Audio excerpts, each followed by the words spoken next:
Ela tem 102 anos, vive em Paris e é a última pessoa viva do elenco do clássico E o Vento Levou.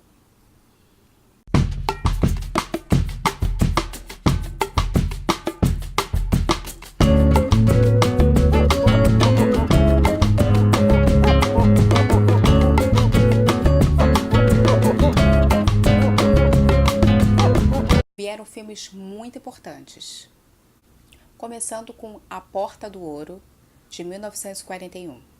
Esse filme, que aliás eu adoro, vou falar sobre ele, fazer um vídeo só sobre ele. Nesse filme, a Olivia é uma professora que é, digamos assim, seduzida por Charles Boyer, que é um gigolô que está fazendo de tudo para poder entrar nos Estados Unidos, conseguir o visto. Só que, como acontece muito nesses filmes de Hollywood, ele de fato se apaixona pela personagem de Olivia. Só que, obviamente, ela descobre toda a trama e decide acabar com o casamento. Mas aí acontecem outras coisinhas aí no meio e eu não vou ficar dando spoiler do filme, né?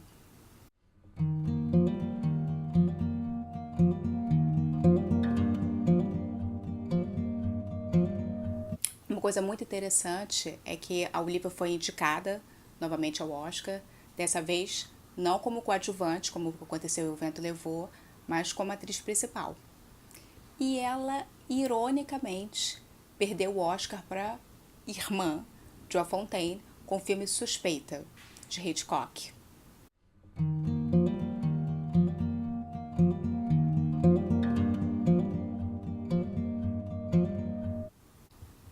Só Resta uma Lágrima é um filme de 1946. É um filme de guerra, onde Olivia faz uma moça que vive com o pai e numa cidadezinha pequena e acaba se apaixonando por um piloto.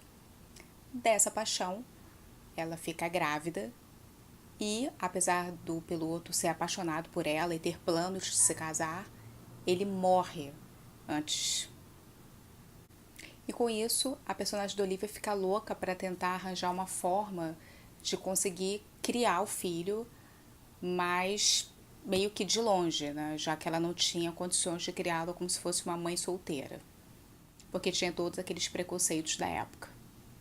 Só que acaba dando errado e ela acaba perdendo o filho de vista. E aí muita coisa acontece ao longo do filme que acaba se passando entre a Primeira e a Segunda Guerra Mundial. Nesse filme, a Olivia faz desde a mocinha romântica até uma mulher já madura, sempre em busca do filho. Com esse filme, ela foi mais uma vez indicada ao Oscar e, enfim, ganhou.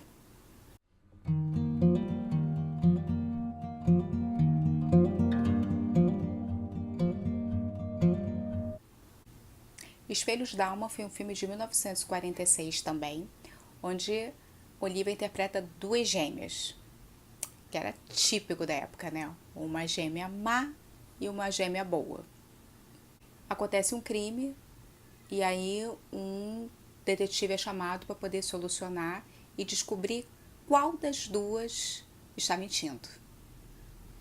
Esse filme ele é interessante, mas não é um grande filme. Vale a pena ver o trabalho da Olivia de forma dupla.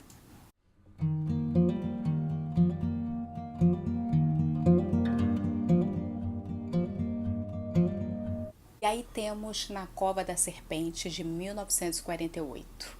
Esse filme é maravilhoso e é imperdível na carreira da atriz. Ela faz uma recém-casada escritora que acaba tendo uns lapsos de memória, umas crises nervosas e acaba sendo internada no hospital. A princípio, apesar de ser um hospital psiquiátrico, ela acaba tendo um médico muito bom começando o tratamento com ela, mas por inúmeras razões ela piora bastante e ela acaba vendo o pior de ser paciente num hospital psiquiátrico. O filme ele é bem realista. Assim, se hoje você consegue ver e já acha assim surpreendente algumas cenas, imagina em 1948. Foi mais uma indicação ao Oscar para Olivia, mas dessa vez ela não ganhou. Ela perdeu para Jane Wyman com Belinda. Mas apesar disso, a Olivia teve inúmeras outras indicações e prêmios ao redor do mundo, tipo o Festival de Veneza, National Board of Review. E, além disso, o filme serviu para a opinião pública discutir um pouco mais a respeito de como as instituições para doentes mentais eram mal vistas na época, precisando de muitas melhorias. E o filme contribuiu muito para isso. E a própria Olivia se debruçou muito sobre o tema na época.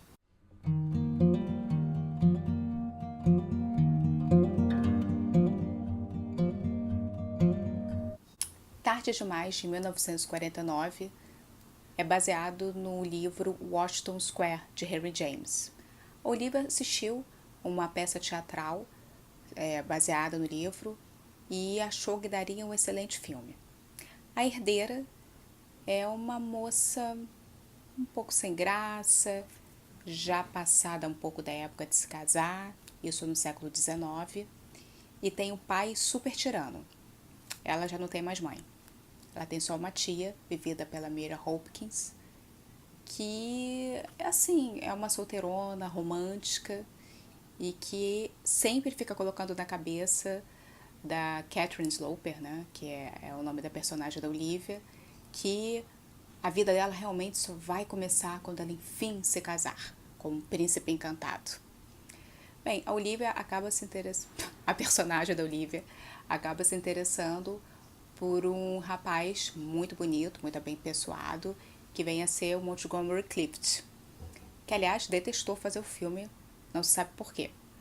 Ele na verdade é um caça-dotes e o pai da personagem da Olivia, que é o Sir Ralph Richardson, ele desconfia logo dele, tipo assim, ele vê logo que ele não presta. E, obviamente, é contra o relacionamento dos dois. Daí acontecem várias outras coisas, você sabe que eu não gosto de dar spoiler, né? Mas é um filme que vale muito a pena. A personagem da Olivia, ela sofre, assim, uma grande mudança, né? No início ela começa como essa donzela inexperiente, que não sabe muito se portar, que é extremamente tímida. E ao longo do filme, com decepções e tudo mais, ela muda radicalmente de personalidade.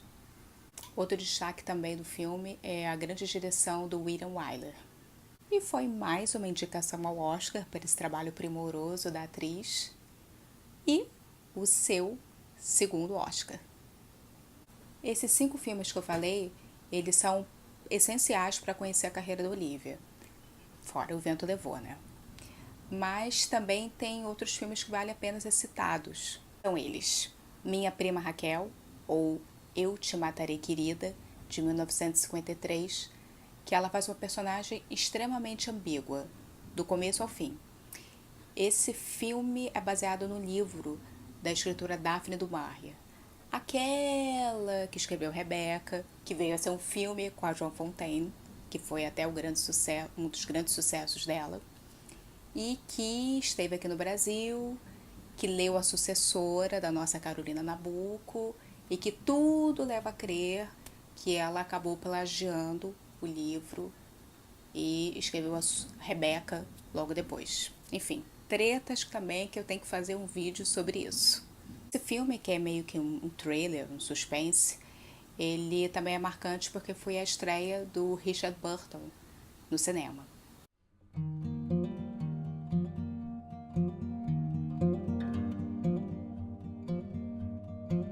Outro filme legal dela é O Rebelde Orgulhoso. É um faroeste com o Alan Ladd e com o filho do Alan Ladd, também na vida real. É um faroeste gostoso também, que ela faz uma mulher também empoderada e tal. E é bem gostosinho de assistir.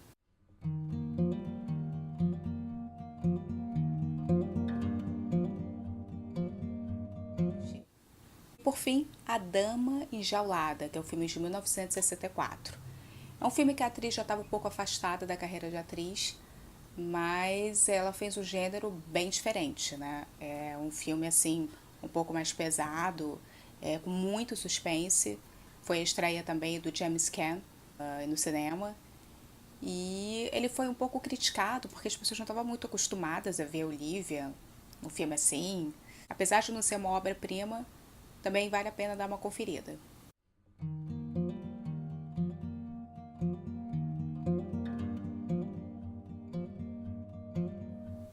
Vale lembrar que apesar de vários produtores, diretores quererem unir as duas atrizes estrelas de cinema no mesmo filme, isso nunca aconteceu. Tanto Olivia de Havilland como Joe Fontaine sempre se recusaram a fazer um filme juntas. O que foi uma pena, né? Porque todo mundo que é fã do trabalho das duas, já que as duas são maravilhosas, gostaria muito de ter visto um filme com elas. E com certeza seria, no mínimo, um sucesso de bilheteria, porque todo mundo ia ter a curiosidade de assistir.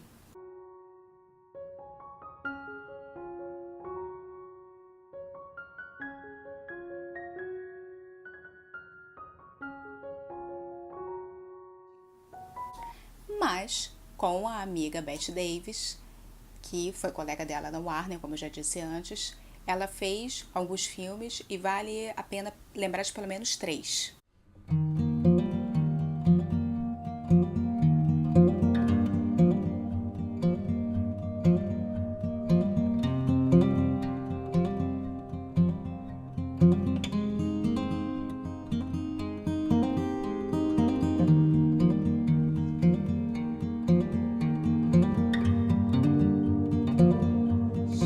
Esse último filme, Com a Maldade na Alma, interessante porque foi o filme feito pela Bette Davis logo depois do sucesso de O que Aconteceu com Baby Jane, que ela fez com o John Crawford. John Crawford faria de novo esse filme, só que ela começou, enfim, aquelas brigas, e aí ela alegou que ela estava com problemas de saúde, e aí a Olivia foi lembrada pela Beth de ser chamada para substituir a Joan. A Olivia não queria, ela estava lá na Suíça, já um pouco longe da carreira de atriz, mas por muita insistência, tanto do diretor como da Beth, ela deixou o seu refúgio na Europa e resolveu fazer o filme. E é interessante também porque a Olivia, que é sempre tida como boazinha, e a Beth é sempre tida como má, elas meio que trocam de papéis nesse filme. E é interessante ver essa troca delas. Teve aquela série muito interessante chamada Field, que fala justamente da rivalidade da Bette Davis, que foi interpretada pela Susan Sarandon, e da Joan Crawford, que foi interpretada pela Jessica Lange. A Olivia de Havilland aparece na série e ela foi interpretada pela Catherine Zeta-Jones. Acontece que no auge dos seus 102 anos, Olivia não gostou da forma como ela foi retratada na série e processou os produtores, só que dessa vez ela perdeu o processo. Não se sabe exatamente o que irritou a Olivia, mas ela menciona que ela não gostou de frases que teriam sido ditas de episódios que não teriam acontecido. Talvez seja algo relacionado à irmã Joa Fontaine. Vale lembrar que ela e Joan nunca tiveram um relacionamento muito bom, sempre foi um pouco difícil, isso desde a infância. E lá pelos anos 70, quando a Lilian, mãe das duas, morreu, elas romperam de vez e ficaram sem se falar o resto da vida. A Joan morreu aos 95 anos em 2015, 95 ou 97. Enfim, ela morreu em dezembro de 2015 na Califórnia e mesmo assim a Olivia nem sequer participou do velório, do enterro, nada disso. Ela se limitou a mandar uma mensagem, né, para os fãs dizendo que ela estava profundamente comovida e agradecida pela lembrança e tudo que se tocava relacionado à irmã. Essa é uma parte um pouco triste da vida das duas, né, porque quando você vê as duas nas telas, são mulheres tão bonitas, tão talentosas, e é triste saber que na vida privada ou a mídia exagerou um pouco, ou foi a mãe que preferia uma filha a outra, enfim. Mas é chato saber que as duas não se deram bem e que ficaram décadas sem falar uma com a outra. Olivia foi casada 2 vezes, mas é importante lembrar também que ela namorou por um tempo, assim no final dos anos 30, o ator James Stewart. Ela foi casada com um escritor e roteirista chamado Marcus Goldrich. Ela teve um filho com ele, que mais tarde se tornou um matemático e que infelizmente já morreu. E com o jornalista Pierre Galante, que era jornalista da famosa revista Paris Match. Eles ficaram casados um tempo, aí nessa época a Olivia abandonou a carreira e foi morar definitivamente em Paris, onde continua até hoje. Ela teve uma filha chamada Gisele, que não seguiu a carreira artística. Olivia foi a primeira mulher a presidir o Festival de Cannes.